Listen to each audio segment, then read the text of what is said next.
Game of Thrones is one of the biggest pop culture phenomena of our time. And that might sound like an overstatement to some, but I mean, come on. You cannot avoid this no matter where you go. So I thought it's about time that I get into it, and now that I've gotten through the first 3 seasons, yeah, I have some thoughts. And warning, spoilers ahead for these 3 seasons. Alright, let's get into it.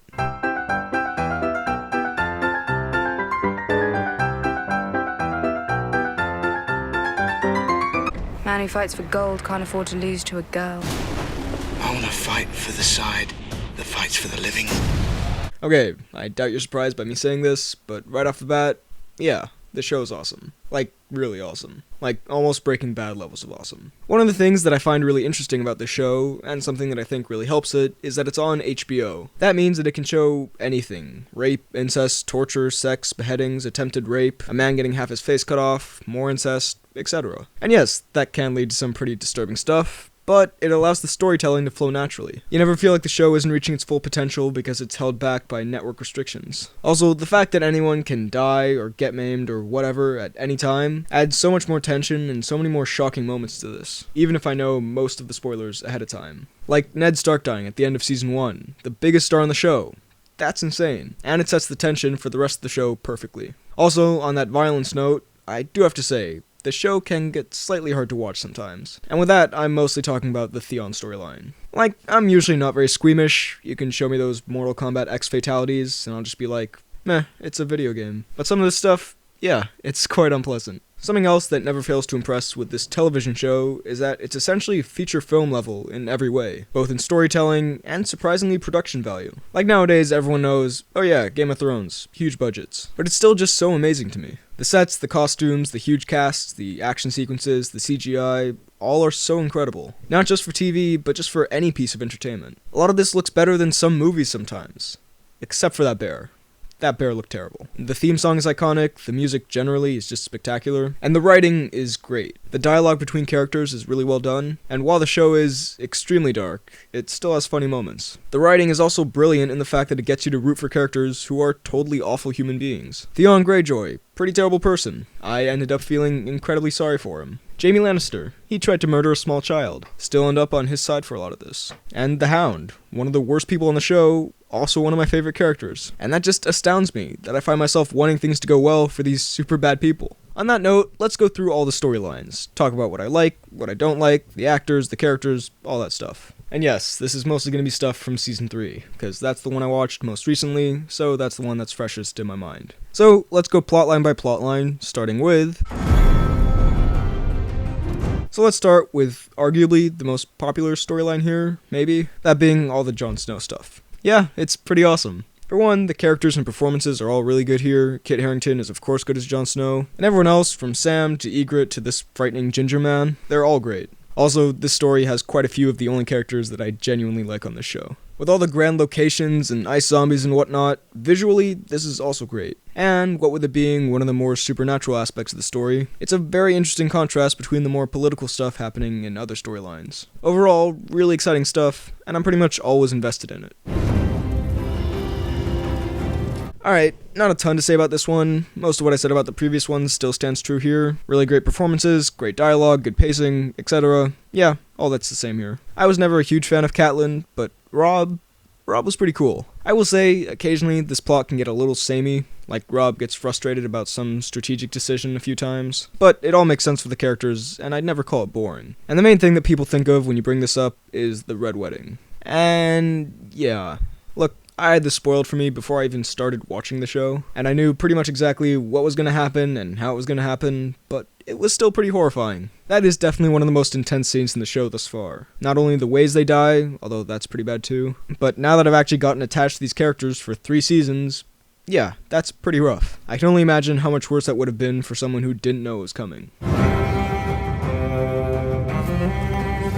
This is one of the stories that surprised me the most. Arya Stark is played by Maisie Williams, and some of the things this girl does and says, in the hands of a worse creative team and actress, could end up being really cringeworthy. But because the performance, writing, and directing are so strong, I actually totally buy this little girl as a badass. Also, Maisie Williams just seems like a delightful person in real life.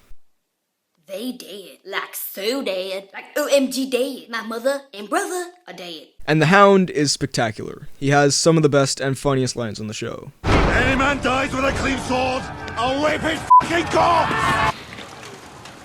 Fuck the king. Dead rats don't squeak. To understand the situation. I understand that if any more words come pouring out your cunt mouth, I'm gonna have to eat every fucking chicken in this room. Like I said, despite how terrible he can be sometimes, he is definitely one of my favorite characters. Now this is pretty much the main story, I guess, although others are really important. But this is where a lot goes down in these seasons, as you can probably tell from that list of characters. So yeah, let's do a real quick mini round of the performances and characters in this place. Sean Bean's only there for one season, but he's as good as you'd expect Sean Bean to be. That being very good. And again, the twist that he dies early on is great for the show's tension.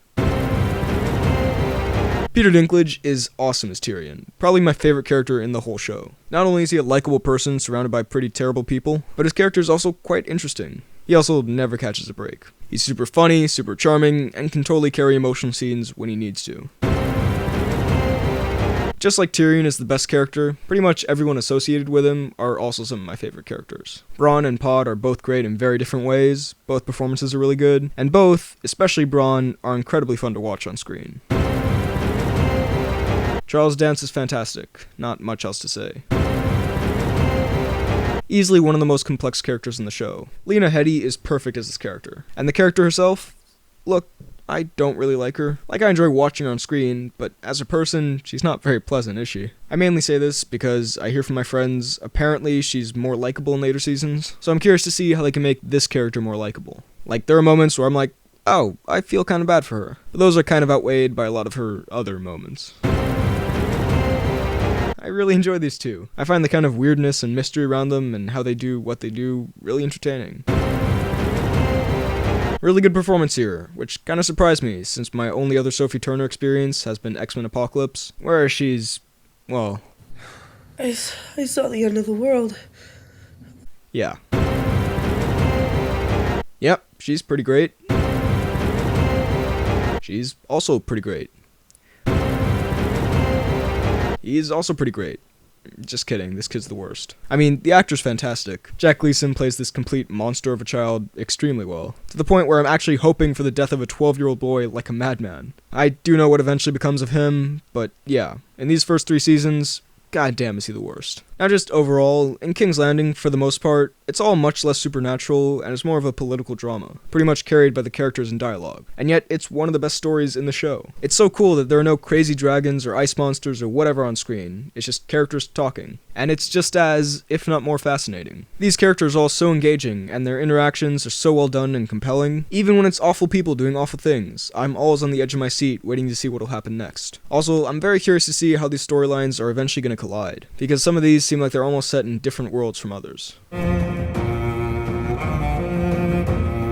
Okay, so this is probably my least favorite storyline. It's not terrible or anything, it's not even bad. It's just like, not as engaging as the others. All the performances are good, Davos in particular, Melisandre's great, and Stannis is really well cast. There are some very compelling scenes here, especially when Melisandre is kind of working her spell on Stannis, and it starts to really pick up towards the end, with Sword Boy showing up and getting leeched. I also started to understand more clearly everyone's motivations. It's a good story. Its biggest fault really is that the rest of the show is so amazing, and this is just good in my opinion. The thing that I found the most interesting about this story is that Stannis looks exactly like my chemistry teacher. It's kinda scary. Alright, I take it back. This is my least favorite storyline. Look, like the Stannis one, it's certainly not bad. I just personally find it to be the most dull of these great stories. I love Hodor, alright? Hodor's the best. Hodor? Tonks is also pretty great, and the kid who plays Bran, he does a good job. The performance is really good. It's just the character and what he's doing. It's just the least interesting of everything that's going on. Everything on the technical side of things is good in it, but from a story perspective, I'm always just kind of waiting for it to go back to King's Landing or Jon Snow or something. They're all sitting around and kind of moping, talking about communicating with animals and distrusting each other and all that, and just like, it's fine. Not the best though. I do have to reiterate though, Hodor's the man. Hodor. Okay, back to stuff I think is fantastic. This is a great pairing. These two very different personalities clash really well. Gwendolyn Christie is really great as Brienne, and Jaime Lannister, played by a Danish man no less, gives one of the most charismatic performances on the show. I don't know, there are a lot of charismatic people here I've mentioned, but he is so much fun to watch on screen, and the character himself is very interesting. Bad person, but he gets humanized throughout, especially through his interactions with Brienne. You start to really like him. Really enjoyed these two together, the dialogue between them is great, and when Jaime lost his hand, I have to say, that was one of the few things that hadn't been spoiled for me, and it really surprised me. For the record, this is the problem with reviewing things that I really love, because I start to kind of run out of synonyms for good and great and fantastic and all that, so excuse me if I repeat some of those.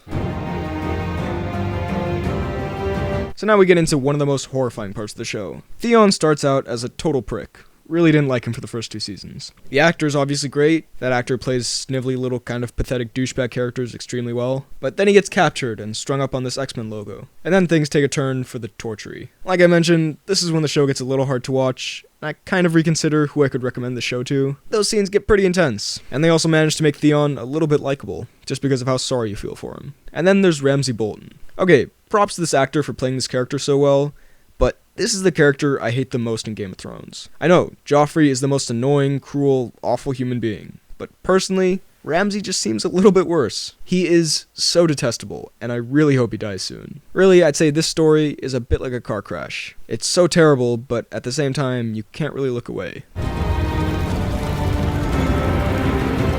Now this might be my favorite plotline throughout these 3 seasons. Almost everything about this is terrific. The only other thing I've seen Emilia Clarke in is Terminator Genisys, and in that, she is not great, to put it gently. But here, she's incredible. She absolutely nails every scene she's in, whether it's something emotional, or if she has to be this really badass leader. Everyone else here is great too, especially Jorah. I really like that guy. I would say though, while the characters are very interesting, at this point, they seem a tad bit more one-dimensional than those, for example, back at King's Landing. Like Daenerys has a lot to her, and Jorah has some, but a lot of the characters that show up in this plotline are certainly not flat, but at the moment, they don't have the same emotional complexity to them that a lot of the others do. Still, these characters are not bad, by any means. I mentioned the visual effects earlier, but on the dragons, they get insane. For TV, this is spectacular. But also, just for anything, this is spectacular. They never looked fake or CGI at all to me. Also, I'd say this is probably the most fun Game of Thrones storyline, which is a very relative use of that word, because some stuff in this story is most certainly not fun, but especially in Season 3, when Daenerys is going around burning up slave owners and freeing slaves, all Django style, it's quite fun to watch. Now, just for the show overall, as far as any negatives here, besides the few plot lines that I find a little less interesting and that CGI bear, there's only really one thing I can complain about. And really, it was going to happen inevitably with a show of this scope, but still. Sometimes, even though I am really invested in this, some plots can get a little confusing, because I forget what some characters want to do, and how they know other characters, and so on. It's still impressively easy to follow considering how many stories and characters there actually are in this. That's another credit to how good the writing and pacing are. I've seen movies with one plot that are much harder to follow, but sometimes I find myself a little confused as to what characters are doing or where they're going, especially with Stannis. I get so invested in these other stories, and then it cuts back to Stannis and he's burning leeches or something, and I'm like,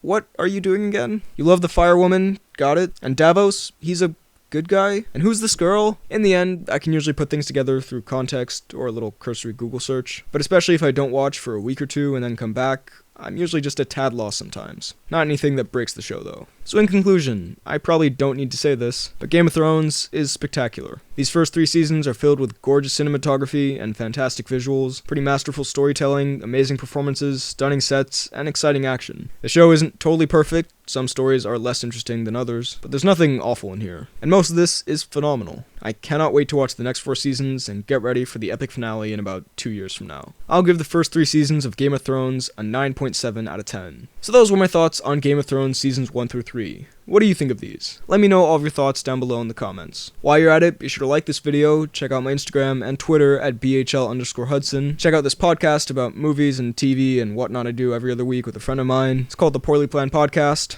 Clever title, I know. And subscribe for more videos like the one you just watched. Thanks for watching, and I'll see you next time.